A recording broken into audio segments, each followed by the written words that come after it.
Hello, I'm Sheila Tillert. I'm the Executive Director of Greenbelt Access Television, and today I'm with Kevin Parker. He is the President of the Greenbelt Community Foundation. And we're going to learn a little bit more about the foundation and what it does for the community. Thanks for being with us today, Kevin. Glad to be here. Thanks for your support. We could use all the publicity we could get. So. Yeah, definitely. This is a busy time of year for you guys, I hear. Well, we're into the fall grant cycle, which means things pick up. So we're looking for to encourage local nonprofits and other organizations to apply to us.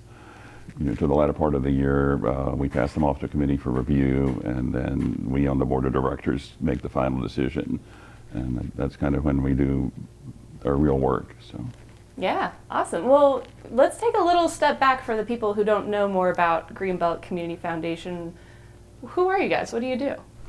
Okay, we were founded in 2006 by some notable locals, including Emmett Jordan and Carol Shaw. And the idea is that we basically try to provide seed money for projects not on a huge, not on a huge scale, like $500 to $5,000, to help local nonprofit do something good for Greenbelt. And if you've patronized just about any place in Greenbelt, we've helped them. Greenbelt News Review, we've helped with their archiving. We've done stuff with the New Dale Cafe. We've done stuff with the theater. We've done stuff with most of the local schools. Wow, that's awesome. So you must feel really good getting to give back to the community in this way. Yeah, well, there's a classic Peanuts cartoon about Linus going, when I grow up, I want to be a great philanthropist. And Charlie Brown points out, well, to be a great philanthropist, you have a whole lot of money. And Linus says, I want to be a great philanthropist with somebody else's money. And that's what we do. And I'm kind of surprised, we talked a little bit offline, and we're struggling a little bit now because we just have a bare skeleton board of directors. But, we'd love to have other people join us. It's only a commitment of about an hour a month. We meet once a month via Zoom. And you basically, get to spend other people's money on good causes for Greenbelt. Yeah. So, okay, so yeah, you are looking for people to help out, and it's 1 hour a month. I might do it. Yeah, if that. Yeah. Sure. What makes a good applicant for your grants? Okay, well, we try to be pretty open-minded, and we have a bunch of criteria, and the likelihood of success, and how well defined it is. Does it really help the community? Going forward, we're trying to be spring-loaded to accept the grant, unless there's good reason to do otherwise. So if you can define clear goals, if it's a clear benefit to the community, then, and you spell everything out in the application, then you're probably in pretty good shape. So we have to go by what people come to us with, but, it's all over the map. I heard, a couple of them occurred to me, while you were talking. The farmers market needed new signs, and we paid for those. Amy Kniesel, who did the pumpkin walk, that used to be just at Northway. Yeah. And she wanted to expand it to Greenbelt East and Greenbelt West, and we funded that. That's amazing. So, I love the pumpkin walk. Yeah, well, that's the sort of, just the sort of thing we like to see is someone, who's got an established thing who wants to step it up a notch. Yeah. And we can help them do that. So interesting. So people probably don't know this. Just walking around Greenbelt, be it the farmers market or, walking around the center or Greenbelt East or Greenbelt West, just participating in activities. You guys have little thumbprints all over the place. As I say, if you deal with any nonprofit or school in Greenbelt, we probably had a little bit of a hand in it one way or another. Yeah. I think that we even helped the grocery store, but I forget exactly how. So. It's probably easy to forget just all of the many ways you've helped out these organizations. Mm-hmm. And so, do they have to be nonprofits? I believe that's one of the criteria, yes. And so, I hear you offer workshops too to help with applicants. Mm-hmm. Do you usually offer workshops before an application is due or before a deadline? We've been a little slack about that, but I'm trying to push for that again. And I managed to track down the woman who used to do them, and she managed to dig through her hard drive and find a presentation and update it. So I'm hoping we'll do that going forward, and this probably isn't going to go out of time for our next one, which is Tuesday, September 24th. But going forward, I hope to have one regularly, a few weeks before every grant cycle. So Yeah, that's a great resource because I personally am very new to writing grants, and it's kind of hard to know where to start or what, providers are looking for, and so I think that's an incredible resource you guys are offering. And yeah, well, what I'd love to do if we could get a robust enough slate of volunteers.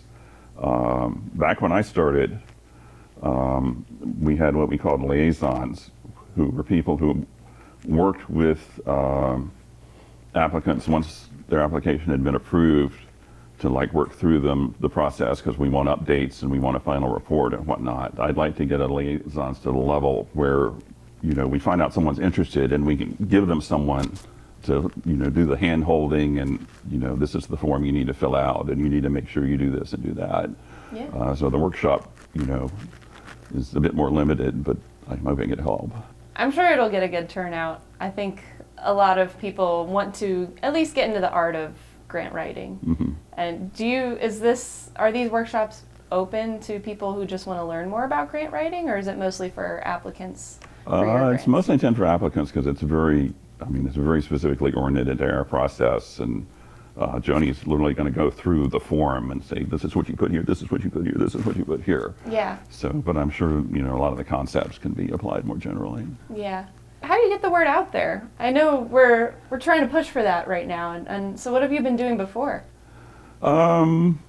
Yeah, I mean, it is a bit of a struggle. I need to post some things on Facebook to the Greenbelters list and stuff like that.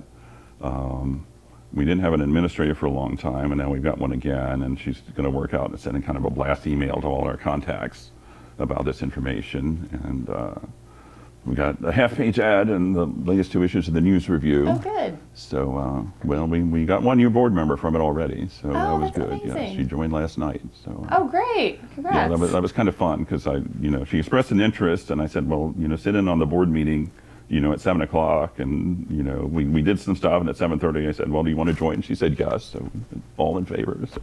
Cool. That was kind of fun. Yeah, it's always nice to have a fresh new face. Do you want to get into a little bit of your history with the Greenbelt Community Foundation? Yeah, well, I basically semi-retired in 2016, and decided, I wanted to do, some sort of volunteer work locally, and I don't remember how I heard about the Greenbelt Community Foundation, but I initially started out as a liaison with Amy Kniesel on the pumpkin walk. So I've just sort of gradually stepped up after, a year or two of that and working on a couple of committees. I got invited to the board. And then with the attrition on the board, I'm the only one left standing. We've got one other longtime board member who's the treasurer. Unfortunately, she's planning on stepping down at the end of the year, so I'm a little nervous about that. So we really do need new board members, people. So yeah, looking for some seats to fill for any philanthropists out there, aspiring philanthropists. What drew you to the foundation? The opportunity came up, and that, just like that sounds like fun. So, I got to. We have one of those, big fake checks. Oh, you do? So I got to stand, with me on one side, Amy Kniesel on the other, and a couple other members of the Cheers organization, which was sponsoring the pumpkin walk, and wrote up the big fake check and took pictures with it and got in the News Review. So.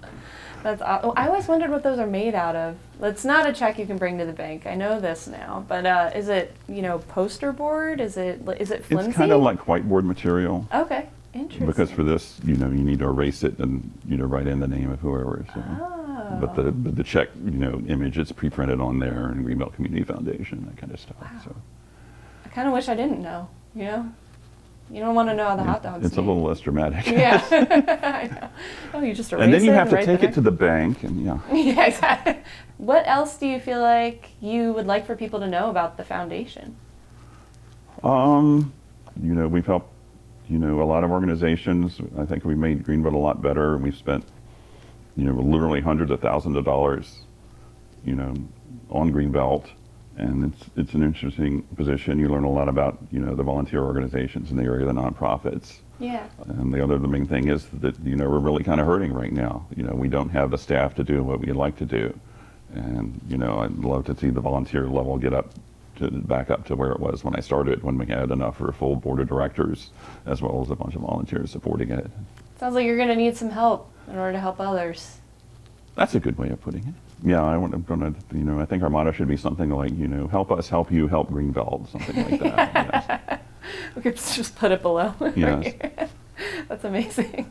It's true, yeah. It sounds like this is definitely an opportunity for a lot of people, because Greenbelt is a really great community where people do want to volunteer for things, and they do. And so it's really great that there's an organization like you and people that are filling seats right now, even if there are some empty seats. Yeah, and I think, the part of the unfortunate thing is there a few people in Greenbelt are volunteer like 9 zillion different ways. The Kathy Meters and the Rick Gordons and whatnot, who have their hands in everything. If you want, more information, visit the website at GreenbeltFoundation.org. Feel free to contact us at GreenbeltCommunityFoundation, all one word, at gmail.com. We're happy to get the interest. We'd love to welcome, just about anyone as a volunteer at this point. Whatever role you want to play, we can probably, find something for you. So. Excellent. Okay. When are your meetings usually? It's currently scheduled for the third Thursday of every month at 7 p.m.